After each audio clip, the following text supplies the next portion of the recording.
Hi, and welcome. This is Desiree Holmes Scherini. I am your host of Intuitive Journey with Desiree, and I'm delighted today to be welcoming Sherine Lovegrove as my guest. Sherine's a fascinating lady. She's also a fellow Transformation TV teacher, and we got to spend some time together in Zurich when we were filming the Transformation Mm. TV movie. So we hit it off, and she's definitely someone I'm very excited to talk to today. She has a wealth of experience and knowledge. And let me just introduce her. She is Sherine Lovegrove. She is a neurohypnotherapist. And sorry, we were laughing earlier about how I might say that all wrong. Health optimization. I'm a longevity coach and trainer. She's the author of the book, The Aha Moment, and she's also about helping to change bothersome behaviors in a way that ensure those changes stick. She mainly coaches women who are going through life transitions and so much more. I have several questions for her, and actually I have to confess that before this recording that we were chatting, and I was hearing so much really interesting and fascinating information as we're talking and sharing. I said, let's do an interview right now. So here we are, and I'd like to welcome Sherine Lovegrove. Hello, Sherine. Hello, Desiree. Thank you for inviting me. You're welcome. I'm so glad to continue this conversation, and Absolutely. hopefully this will come out well in sound and audio as well as video. So first off, I'm going to ask you to simply introduce yourself as well, because you have, like I said, so much going on, your book, your practice. So let's start with, why don't you tell me about your practice and the sort of work you do with people?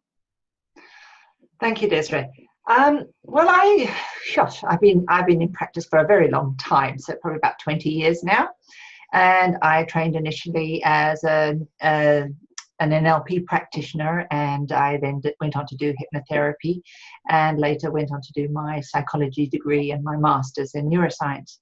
So I've really been kind of studying all the time.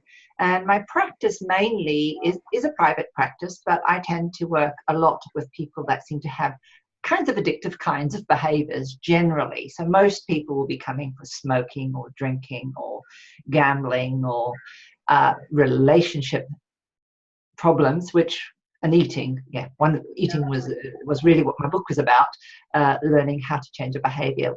Mainly the habits that I learned was through learning my own habit of losing weight. So but it was a really interesting time doing that. But my practice has been doing that for a very, very long time. And so now I'm starting to just sort of move on a little bit more and trying to expand it in a new way.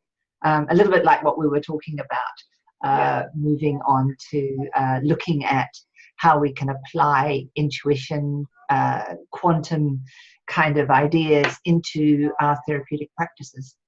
Yeah, and that's where we had some fascinating conversations. I wish we could have just stayed in Zurich in our Airbnb there for another 2 months, and we had some great. Oh, we had a fantastic time. I just knew that you were someone that had this vast interest in. Oh, thank you. So you mentioned to me earlier about having worked as a nurse previously, or worked with people and having some experiences with intuition. And to my audience here, if you haven't listened to my first broadcast, my show is primarily about intuition, and I also love to incorporate and share with people knowledge and evidence of things that work, even if we don't understand it, things that happen that can enhance our lives and enhance what we do, and honoring that. So Sherine mentioned she'd had some experiences earlier on, and I wanted to hear about those because I haven't heard those stories yet. So I'm fascinated. Thank you. I suppose intuition for me, because I'm often in my head, but I know that as a child I used to feel things, and I saw things which others didn't see. My mother was born with so the birth over sort of the call. So she, as a child, always saw things. So we always had this kind of mystical kind of talking in the family, but we were, also it was very much poo-pooed. Yes. But I did used to experience a lot of strange things where I'd get strange dreams or I'd get strange events happening in my life. And these seemed to get really strong when I was nursing. Because I think sometimes when you're nursing, you have to rely on more than just what you're observing. Yeah, you have to rely on how you're listening to a person. You have to rely on what you feel. You have to rely on what you're seeing. You have to develop a kind of a sixth sense, because sometimes even when the evidence is looking okay on the chart, it's not. So many times you have a thing where you can walk through a ward and you can go, I know which patient's going to crash. And you don't even know. Crashing means they're probably going to have a heart attack. Yeah. So you will automatically get a sense that something is wrong, and it may just be that what they said as you moved past them, or the color of their skin, just a slight difference, is enough to give you a feeling. You may not quite know what that feeling is. You've got to work out what that feeling is. But it's enough of a feeling that triggers you to say, whoa, something's going to happen. Something's different. And I guess at that point, your body is trying to sort out information so that it can bring it to your attention in a way that you can understand it. Do you have like a specific event where that made a difference in your, caring for someone, where, like you said, maybe you had that sense that somebody, needed something? Do you have a particular story? Yeah, I mean, gosh, there are so many. It has been a long time since I've been a nurse, but I do remember in ICU, I had I was in charge, and we had a client that just had what we call he had a heart attack, and he had something called streptokinase, which actually dissolves the clot in a heart. And what these patients suffer from is they get what you call reperfusion arrhythmias. So what happens is you see on the screen a lot of really crazy things come up. Okay. And I remember I had a young nurse that was going, oh my God, he's going to die, and she was going on and on and on about this. And I would look and I'd say, look at the patient. Just look at him. What's he doing? Oh, well, he's talking quietly to his wife. Does he look pale? Does he look any of those things? And she'd say, no. And then the next string would come and the alarms would go. And again, I'd say, go and look at the patient. Go and look at the patient. And it's really interesting is that when you start to pay attention to that, you start to understand that you've got to look at what's going on and then try and equate it across to what you're feeling. But there have been times where I've actually walked out of a ward and I've kind of done a ward round, and I've come back and I've kind of felt something pulling me. Mm-hmm. And this crazy thing is you feel the pull because, well, it's my own assumption, is you're feeling the pull because you've walked past and you've done an analysis on each person that you've walked past or you've spoken to. And when you get that feeling, it's like this culmination happening, and all of a sudden you think, oh my God, something's going on. And invariably, when that's happened, I've heard the alarm bell ring. Right. And I've known exactly where to go. That So, a little bit. yeah, there's a precognitive thing that used to happen. Yeah, it's really crazy. And I know this sounds really awful, but I used to be called the angel of death. I know it isn't, when I was younger, that was something that I really thought was probably quite awful. And I found it because I worked in a medical ward, and often I found that I would arrive and the patient would arrest. So it was literally like I'd wake up at home and I'd be pulled to the hospital. Yeah. And I know that it was about energy, that they wanted energy pretty much to lift off. Right. Yeah. So and I would and if I didn't go and I wasn't, and normally the patient would suffer until I get there. Does that make sense? Yes, So I used to just get up, go, even if it was drive, I'd be driving about 15, 16 kilometers to get to work. I would get up in the middle of the night and just go to work because I would get this feeling and I'd have to be there. yeah. They probably wanted, you know, I think souls know. Yeah. No.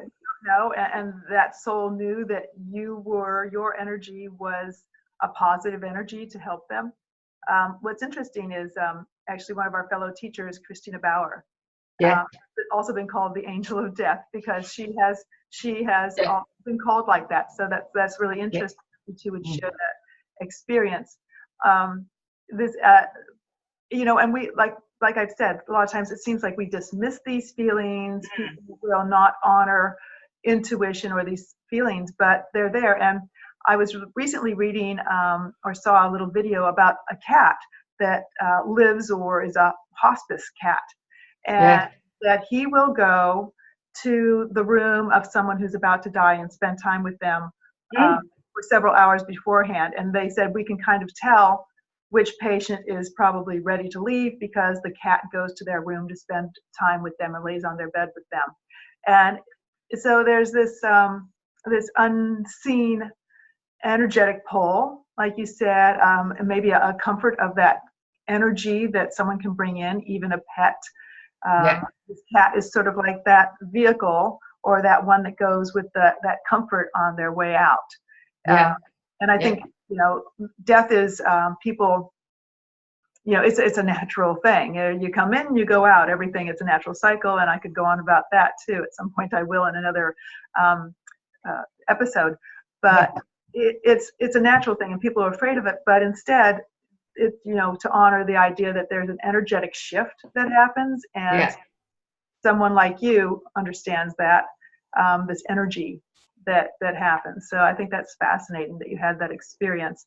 And of course now you're not doing that anymore, but you have this great energy and nobody dies around you. This is good. So very good, I must say that. If you go to see her, you're going to be more healthy. Yes, thank God. Well, no, I think, you know, if I think about it now, I was very young and at the time, and I didn't understand enough about energy. I didn't understand that really a lot of, you know, the amount of energy that is required for transformation is quite a lot. And I think that even if it's a cat, they hold a lot of energy. They're powerful beings. And if they have managed to go from place to place to place, they normally will be, you know, their energy will increase. So I think that that's a really important aspect. It does bring and give a greater amount of energy to that person that's in that place where they just don't have enough energy to shift. And I think that is what it gives. It gives that energy so that the transformation can happen. Yeah. So, when you're younger, it's quite hard to explain if there isn't anybody around you that's able to say, you know, this is really a gift. Yeah. And also, like you said, when you're younger, but also you and I were talking earlier about what we do and the shift between what people are willing to hear or the way we say things, and being open about sharing information like this without, you know, some people are like, oh, that's weird, you know, I don't want anything to do with that. But in reality, you don't have a choice. That is, you are part of that energy, and that energy comes and goes from each one of us. And so I think the more people understand it, and the more people say, yeah, this stuff, you know, happens. So personally in your life, when have times when, you know, other than say when working with patients, in your own life, when have you, and this is kind of shifting from energy to using your intuition, when have you felt intuition to do or not do something along your life path to choose a career or to choose a home or a partner? When have you had significant experiences where maybe rationally, the numbers didn't add up, but you felt this is the right way to go? I'm wondering if you've had those experiences and how that worked out. Gosh, I suppose a lot of my stuff has more been inside of like the realm of spirit. So I probably, it's quite a challenge to actually think what has been separate from intuition and what, because I suppose my belief about intuition is that we accumulate information. It goes to this memory bank or sensory bank. And for me, it's like finding a way to interpret it. So when you start to interpret it, you get to, in a way, decode what the intuition is about. So I suppose on my level, I don't necessarily, I just see it that it's more like we're connecting information, and we don't yet have the cognitive information yet. We have the feeling, but we don't have the words or the ideas about what that feeling is. And I guess so when I've had a situation where I was worried about, unfortunately our neighbor at one time, not now luckily, built a massive deck outside our house, and every time there was something where he would have just put something in, I had the sixth sense that I had to contact the council, that I had to go and do things. For example, for the planning to get the inspectors to come, he made sure that we went on holiday before he put it in so that we wouldn't be back in time. And it was really amazing that somehow something changed within our schedule. We got back home, and my first thought was, we have got to speak to the council. And my partner said, just leave it tomorrow. I said, no, today. Something's just telling me we have to do this now. Otherwise, we're going to end up again having a struggle. And so, yeah, that was one of the times where I actually found out that I had 4 hours to get it in, to write a letter about, quite a long document about that. So, there's been that kind of situation. But there's also situations where I had a client, I know we said we weren't going to talk about a client, but a decision when to maybe give more reflexology and bring on a birth, even though it may not have been the wisest thing to do. And I still, to this day, I'm so grateful I did it, even though, some people might think it's a bit odd. But this lady walked in. I'd seen her, I'd treated her before. She got pregnant. She went and had IVF. I treated her, and she was healthy, looking gorgeous, thin, And then she came to see me again at 36 weeks, and I thought, oh my God, you look like you've got preeclampsia. And I asked all the questions, and she was coming to see me to actually help her because she was like blown up. I mean, she was like a Michelin man person. And she was really blown up, and I could see that this wasn't fat. This was swelling. And when I touched her, I thought there was just this feeling that there was like no life. It was really weird. And I kind of thought, okay, well, we'll do the session. And we did the session, gentle, fine, everything else. I said, look, I need to see you next week. I really do need to see you. And so she came the next week, and I thought, I said, did anything change for you this week? And she said, no, if anything, I feel not as good. And I thought, you know what? I'm just going to really work with intention with the reflexology, because I know that even though reflexology is all about balancing the body will do what it needs to go back into balance. If it needs to actually have cause the labor, it will do it. Okay, and generally at 37 to 38 weeks, it's pretty safe to do it.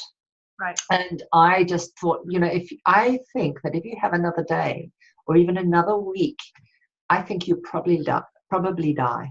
And that was I got this intuition. It was like I had heard spirit on some level. Mhm. And I just worked, and I just asked spirit to guide me where I needed really properly, focus in. And yes, there are certain areas you could work, but there were other areas which I didn't know about that I was being shown to go to. And she left me that night. She went into labor. She had an immediate cesarean, and following that, she went straight to ICU, and they told her that she was, despite everyone saying that she wasn't preeclamptic, she went into liver failure. Oh. She was preeclamptic. She was just asomatic preeclampsia. And the partner said, the partner even said to me, he said, I can't believe it. If she hadn't have had these babies, she would have died. Wow. And that was probably my strongest gut intuition to do something which I didn't want to do, but I realized that if I didn't, I believe that this person's life wouldn't have been here today. And that's an excellent example of why you should give these feelings, these messages. Yeah. You could have said, oh, whatever, the doctor will deal with it later. It's not my job. Whatever. And so that's a perfect example. I always love hearing stories of how paying attention to something, like these feelings, these messages, sensations, paying attention actually is helpful and makes a difference. So one other thing I want to talk about is we just had this discussion that you are working on your PhD, and I joked and said, yes, I'm also working on mine and on another plane at the moment, and it's just not materialized yet, but yours is. And tell me about the study you're doing with that. Well, basically, I'm doing quantum integrated medicine, and so it's really looking at, because I've done my stuff now more with the theoretical thing. I wanted to do something that was going to be more about working with intuition, working in the realm of energy, and I think that that's really where we're going to need to be moving, because everything is about energy, and we're starting to learn with neuroscience, we're learning that actually the things that we thought were not real are now real. Exactly. And we're now getting more ability. That my partner's father said to me, Sherry, don't worry, the tests will come. They'll find the tests that will actually show that intuition works. You're going to have to measure it indirectly in some way, but then you measure blood pressure indirectly in a way. You measure an EEG. You don't measure the actual activity. What you're measuring is what's flowing through. So you're doing an indirect measure. We just haven't found the right test for the right intuition. That's right. Our technology is not caught up with reality. Exactly. Exactly. Real. Our technology, people think, well, technology is up here, and intuition or energy is down here, but it's really the other way around. We as human beings have not reached our technological potential to be able to measure it and see exactly. it. And I always say, like 100 years ago or 200 years ago, if I said, oh, I have a machine that can see your bones inside your body, I'd be, hung up. You would be. You'd be burnt at the stake. But now it's common, MRIs and things that never existed, or flying machines that, that would have been drones. So just more and more we're getting closer. And so I'm fascinated that, that there's actually a degree out there for this. I love it. Well, I mean, I think what it kind of looks at is it looks at the idea that there are 5 kind of bodies, which are, first of all, there's the bliss body, which is our ability, and I guess what I would say our connection to our divine God or goddess or masculine or feminine, where it's a kind of a consciousness that's not caught up with any of our kind of worldly consciousness.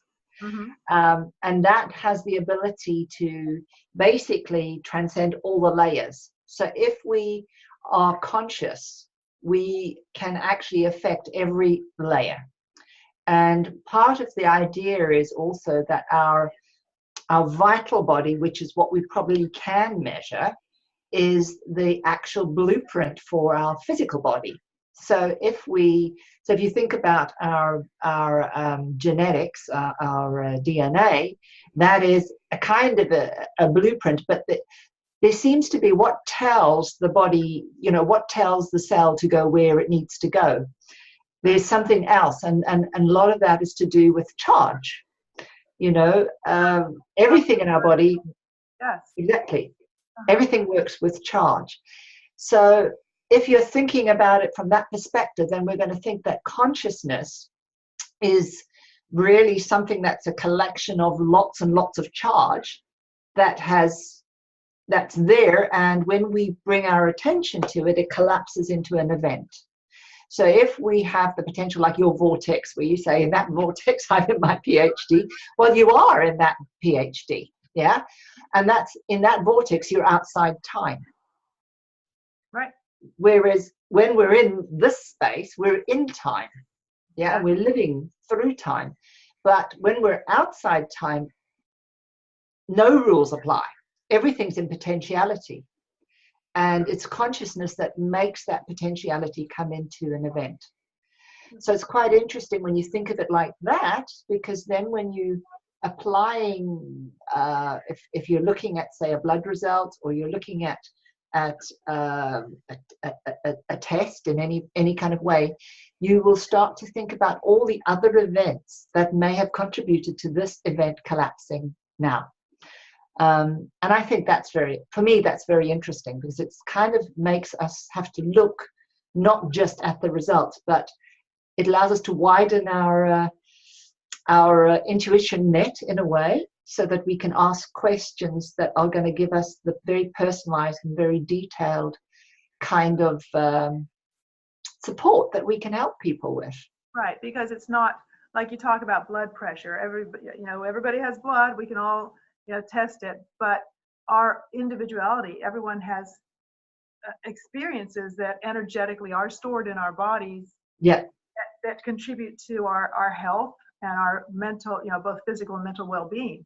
And just like you talk about the quantum, the potentialities, even here on the physical plane, there's all those potentialities that have culminated. And we were talking also about drive or energy earlier, and how someplace we even subconsciously carry a memory that or what's the right word? So, we've been given a message sometimes that was a potentiality in the physical that can manifest itself in our behavior today. Yeah. So there's really a mirror in both quantum and physical plane, as is above, so is below, that these things can affect us and transfer over into our lives. And I love that you're, seeing that bigger, truly holistic picture. It's not just physical, it's everywhere that can come in and affect our daily happiness, right? How our health is, how we think, how we live. Yeah. I think it's I think for me it's the idea that everything wants to find its natural balance, and it will only find its natural balance if certain things are in alignment, kind of. And it will do whatever it can to be in that alignment. So if things are, so I think of it like in a neural sense. So if we think about neurons that fire together to wire together, if we think about it in that way, the more neurons that are firing in one direction, the more that pattern or that trend is going to build. If we have a thought that all of a sudden is slightly different from where we're going along the mainstream, that in itself creates a potential. And if we create more of those potentials, there begins to be enough energy for that potential to be at a big enough event for us to notice, for us to experience. And then the brain will be more aware of it. So we'll shift into that direction. So Yeah, I think it is very much more holistic in the way that we're looking at it, but it also allows us to recognize that there are many centers within our body from which we can get information, like the chakra centers, which are all very special energy centers, all aligned along our spine, and how many times when when we have a client, do you kind of notice when they start to talk and they touch one part of their body and then they talk about something else and they touch another, and you kind of ask questions about that, and all of a sudden so much information comes from that. Very much. Yeah. And it's very subtle sometimes. And we were talking about in your nursing practice years ago, that there's a subtle awareness that we can call it intuition, we can call it a collective consciousness, we can call it just awareness. Yeah. But whatever you want to call it, there's a physical subtle awareness, but there's also that energetic awareness. Like they say, if you walk into a room, sometimes you can feel like that energy, or you're around someone that just feels good right away when you meet them without any experience sometimes. Or sometimes you meet somebody and you do this. So there's the energetic awareness, and also the learned awareness that comes from someplace. And it reminds me of this book called Blink. I don't know if you've read that one. No. My cat wants to be in on the show here.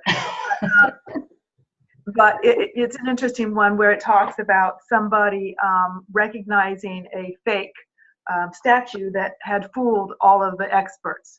But all right. This subtle awareness that there was something wrong. And so the whole book goes into like that we should honor that, subtle awareness that we just have, and an intuition.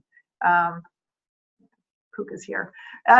He's my mystery cat here, and he's been locked in the other room, but I think he adds to the good energy, so I've let him stay. Oh, he's lovely. He is. He's great. He's my bud. Anyway, I think it's probably a good, since he's my maybe he's my alarm clock. It might be a good time to wrap it up. Are there any last things? First, before we go, I want to talk about your book. Again, tell me the title and what a little bit about it and where people can find it. So if you'll share that with us, I'd love it. Oh, thank you. Yes, the book is The Aha Moment, and the subtitle is How to Maximize Results with the Least Amount of Effort. And it is really all about changing a behavior so that behavior will stick. And I guess, like on all people will have a process when they go through some form of transformation. There are subtle things that have to happen. So some people might make their process more in-depth, so they may have more steps. I call my process the I Can method. And it really is about the fact that in order for us to have awareness, we need to have some insight that we have a problem. So we have to move out of deceit, denial, delusion. And we have to kind of own up to the fact that, guess what? We're in this behavior, and honor it, notice it, and have some insights about whether we can change this or not. And then the next one is we have to be able to make a commitment. We have to be accountable, and we have to commit. And I've been looking at the idea a little bit about how do we make a commitment. I mean, really, that's like the whole of you have got to come to some sort of agreement to making a commitment. And the idea that when you have a commitment, you don't make a commitment that it's just for today. It's going to be forever. But it doesn't mean that you may go off the wayside. It means that even if you go off the wayside, you'll get back on track. You'll never go back to where you were. So I think that's a really positive place. For me, the aha moment is like that moment when you know that everything has slotted in. Now you're ready to jump. It's not like the idea that when you think, oh God, I've got to lose weight, or I've got to stop this. This is from reaction. Yeah, you're not really in proaction because you haven't made a commitment yet. And also, when you're making a commitment, you may not know yet how you can do it forever. So you need to kind of do a bit of research, and that's where we talk about those quantum things, quantum bumps. Yeah. So we need enough sort of awarenesses to come together, that we create this kind of unified masculine, feminine, God, goddess energy coming together to form a whole. And then when you start to have your new behaviors, you not start to recognize that you're working from the inside out, not the outside again. Right, So sort you of become the person. soup. You kind of put when he's talking about all the things coming together, there's that rumination time, that time when the parts come together and they congeal, right? And They congeal, yeah, they congeal, and it's like, it's probably the biggest high you'll ever have, because you, in that moment, you feel awesome. You feel absolutely, oh my God, how could I not have known this? God, I can do this. Yes. Yeah. It's like when you really have an insight and it is transforming, but you're already in that moment, you know you're there. And it's just a fact of just doing it. You go into the flow. And then the end is the new behavior. So how do you keep maintaining that in a way that keeps the journey on? And the main three things which I really look at is that we have three brain barriers. So there's the lack of coherence between our head and our heart. There's the part of the brain that likes to stay the same, likes to change, but it prefers to stay the same because of energy. Yeah. So this is kind of like our masculine brain that likes to stay the same, but likes to change, but it likes to stay the same too. And then there's the third one is really perception isn't always the truth. Mm-hmm. And change our perception. Yeah, perception is probably everything. So intuition is all about perception, isn't it? And then the last bit is really there's a special part of our brain which is called the error detector, and how to utilize the error detector as a way to befriend it so that it works for us rather than against us. Great. So that's really what the book's about. It's step by step, and my story is in it so that it's like a template, so people can follow. This is where I did this. This is where I did this. And how for you? Pardon? And it's helped for me. I lost 24 kilos, which is I don't know how many. It's 54 pounds. Oh. And that stayed off pretty much effortlessly and easily. So yeah. It works then, obviously. It does work. It does work. I had to find something that would work for me, and I made the decision that before I could commit, I was going to make sure that I could do it.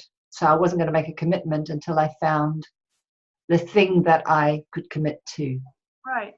So I had a back door. So when I made my commitment, I had a back door.